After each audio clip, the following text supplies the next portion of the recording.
Nakahanda ang Meralco Bolts na patunayang isa sila sa pinakamahusay na basketball team sa Pilipinas.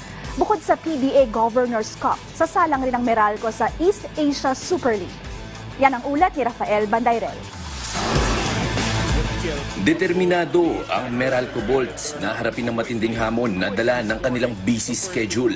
Nasa gitna sila ng isang quarterfinal match-up kontra Barangay Ginebra San Miguel sa Season 49 PBA Governors Cup, kung saan lamang ang Ginebra 1-0 sa serye. Pero di lang yan ang kailangan nilang pagtuunan ng pansin dahil sa darating na Miyerkules, sasalang din ang Meralco sa aksyon bilang pambato ng Pilipinas sa East Asia Super League o EASL.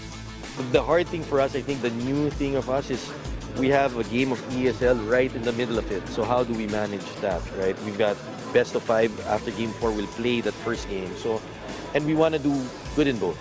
You know, dala natin yung bandila sa ESL.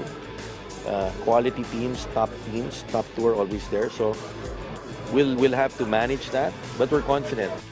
Sa kabila nito, kumpiyansa naman si Trillo sa kakayahan ng kanyang kupunan, lalo na't unti-unti nang nabubuo ang Meralco roster na tinamaan ng napakaraming injuries.